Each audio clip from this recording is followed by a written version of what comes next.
In our scripture reading for today, you see one of the largest conflicts of the early church. In the early church, there were a lot of members who used to be Jewish, and they may still even consider themselves Jewish Christians. Those Christians believe in Jesus as the Christ, the Messiah, but most of them still observe many of the Jewish customs that come from the law of Moses. And many of them feel like any future Christians should also be taught to obey the laws of Moses, including being circumcised, which would be a very painful conversion indeed. On the other hand, in the early church, there are a lot of Gentile Christians who are not Jewish. That is what the word Gentile means, not Jewish, that a person's not Jewish. Like us, we would be the Gentile Christians in the early church. These Christians believe in Jesus as the Son of God, the Messiah, the Christ, but they do not observe the Jewish customs or the law of Moses.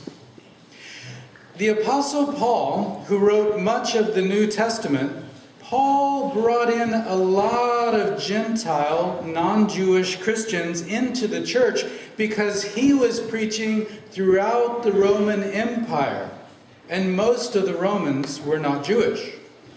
So you have this early major issue in the church. Do Christians have to follow the law of Moses and all the Jewish customs?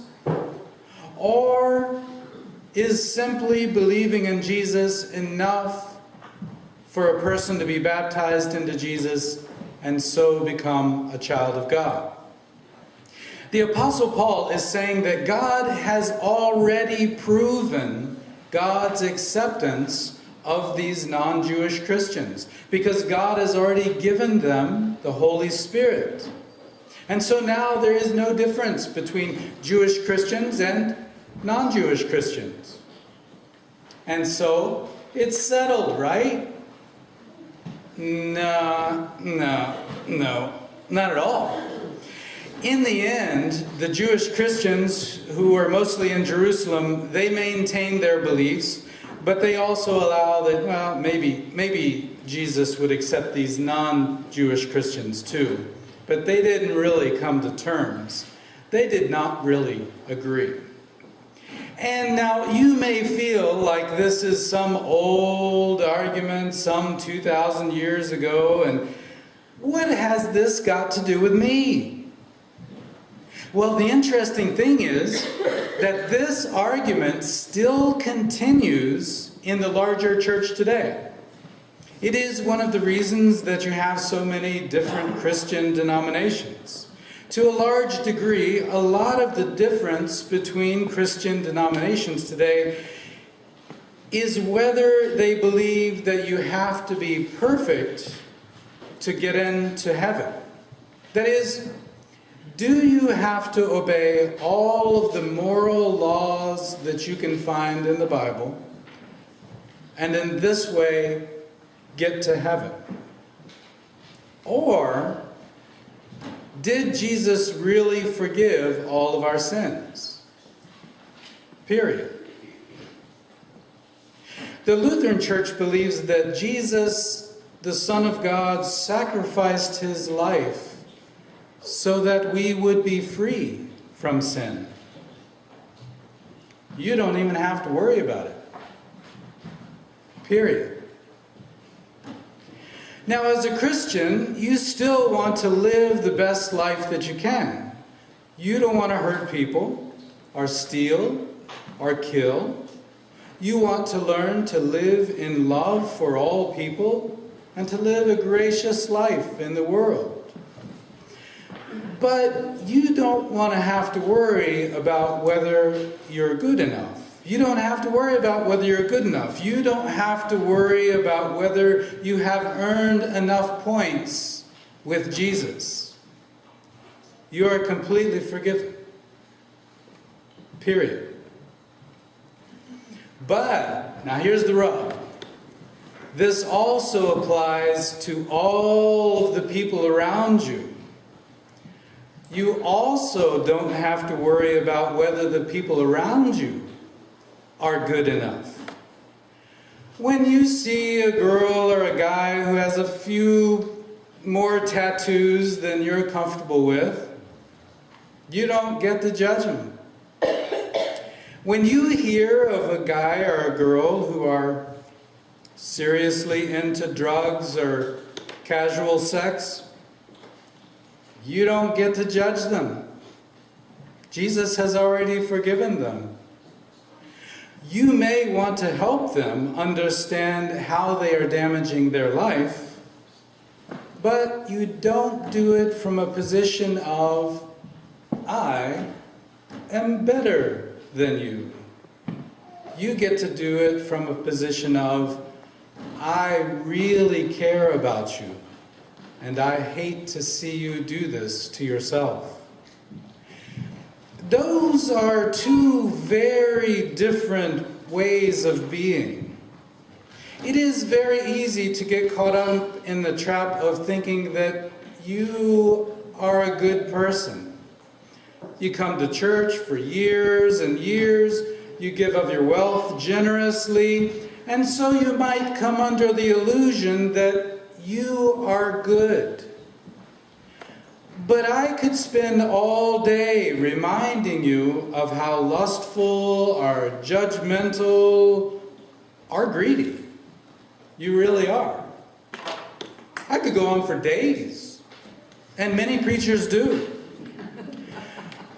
But Jesus forgives you all of that, so that now you can be forgiving and gracious from your heart. Now, there is a portion of the church that would also like to say, yes, those people are forgiven if they accept Christ into their hearts. Well, no, then that makes faith into a work.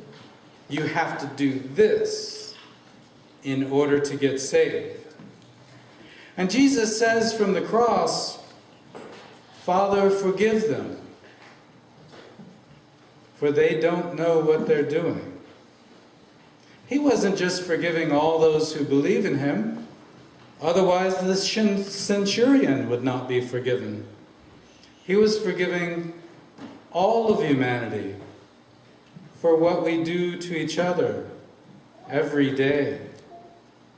And in the same way as the crowd is killing Stephen, one of the early deacons, Stephen looks up into heaven and sees Jesus, and Stephen says, Lord, do not hold this sin against them, as he dies. And so that is how Jesus wants you to walk through the world. Not only do you not have to judge others, but you don't even have to judge yourself. Of course you're going to be sinful.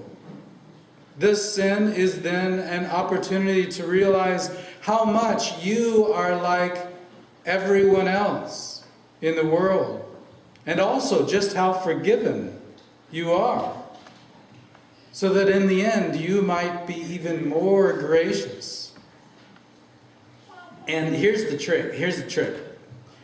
When you think you have just about got this Christian living down perfect, don't forget, pride is one of the largest and most dangerous sins of all. It is very human to want to feel like you're better than that other person. But if you didn't have excellent health, if you did not have a sharp intelligence, if you did not have a secure and safe upbringing, if you did not have good people in your life or people around you with good values, then you easily could have been that person that you put down or think lesser of. So no, we don't follow the laws of Moses or chain ourselves to any other law that people might guilt you with, or control you with, even though you might want to use those rules as helpful guides to life. But through Jesus and in Jesus, you live in the law of absolute forgiveness and freedom and grace. Thanks be to God.